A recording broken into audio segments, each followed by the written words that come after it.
Ayan, nakikita niyo sa taas, sobrang ganda. Mga vines na mga halaman. Hindi ko alam kung ano, alam mo ba yung pangalan tong halaman na to? Ito, tignan niyo to. Pag grapes ito, pero hindi naman. Kasi iba yung ano ng grapes. Pero ito, sobrang ganda. Hanggang doon sa may dulo. Malaki din itong party na to. Sa ano to? Green sa na mismong, green. Oo, sa mismong city ito. Ayan, hindi pa naubos yung mga halaman dito, mga bulaklak.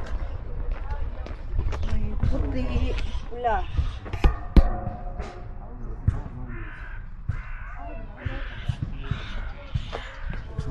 Ano lang?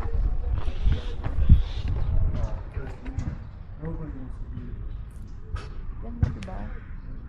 Kung mahilig kayo sa mga halaman, mga bulaklak, at mga makukulay, ayan, para sa inyo itong mga bulaklak na ito. Gustong gusto ko yung sobrang red na yan. Oh. My favorite color. Tapos dito, pwede ka mag-picnic dito. Sa kabila naman, mga basketball, mga bola. Tapos marami kang pwedeng gawin dyan kasi exercise area. May isang uwak dito. Sa taas. Hop! Nagbat. Mabilis. Diyan pa tayo. Dito na tayo para tingnan natin yung olive trees. Sobrang green na green. Mga lumang matatandang olives. Yan, yung daming mga birdies, mga uwak. Yun. Nagsilipad na sila. Hopa.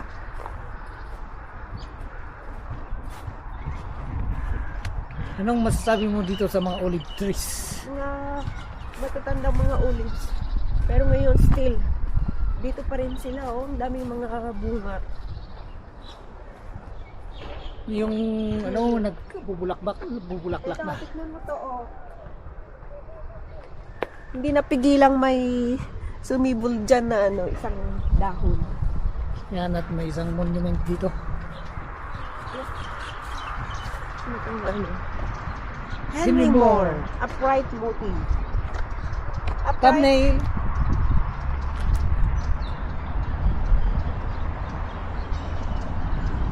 Yun. Yan mga ka-journey, ang thumbnail natin ngayon sa video na to. Tingnan nyo itong mga flower, ano to? Anong tawag dito? Mga flowers ng mga olives. Tapos next, bunga na. Alright. Oh, tignan mo yun, ang dami oh. Yan. Masagana sa flowers. Next na to mga ano, maliliit na parang mga butil. Yan, parang dito. Saan tayo dadaan dito? Yup. Napapos kami dito sa baw na tawidan, mga ka-journey. Yan, walang mga sasakyan. Ngayon lang to sa panahon na ito. Paisa-isa lang kasi yung mga sasakyan. Kamo. Yan, itong mga Rosemary. rosemary. Mga dahon dito. Yan ang dahon po nila dito.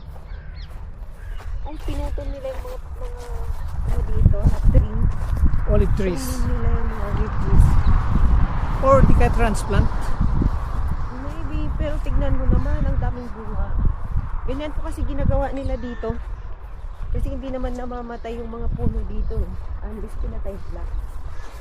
Tapos anong tawag dito sa, di naman cactus mga Uy, to? may nakita akong Ay, ano. May pumasok dito. Ano yan? Gecko. Ha? Lizard. Tablet. Namamahay sila dito sa mga butas-butas ng olive. Malaki. Parang akala ko squirrel. Malaki siya, ang haba ng buntot. Ayan o, pumasok dito. Wala na, ano yun? Lizard. Ano ito ba? Dito. Ano bang tawag dito? Hindi naman aloe vera mga to, no?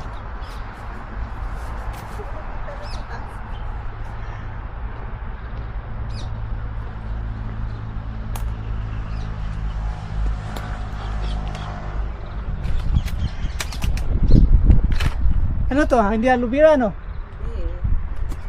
Yan yung ginagawa ata nilang mga open, di ba? Daw. Baka. Maybe, di natin alam mga ka-journey. Pero ang dami dito. May mga bunga pa dun, bulaklak oh. Alam mo, pinutol pa lang na yung mga ano dito, binubonsai. Binubonsai nila yung mga olive trees dito. Para siguro maganda yung Yan, ganda. kalabasan. Dahan-dahan tayo dito sa Bato. May mga nag-try pang mag-barbecue dito ah. Picturean mo ako dito. You know, maganda dito.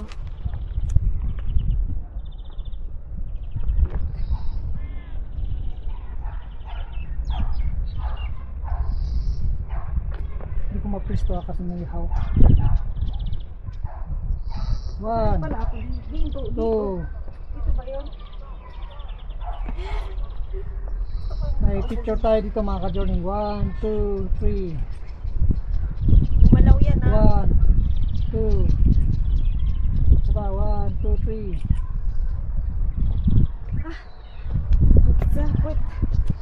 Dito. Punta tayo dito sa may windmill. Then dito natin tatapusin yung ating video at punta tayo doon sa ramparts doon sa Old City. Dinig na yung Paano? kampana. Yan mga bulaklak, bagong tanim.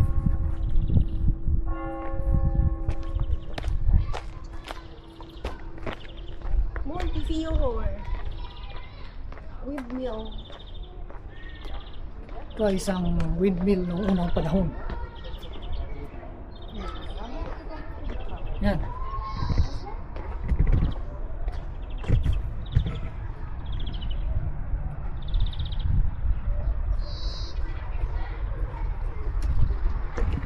Alright mga ka-journey, akit tayo dito sa windmill.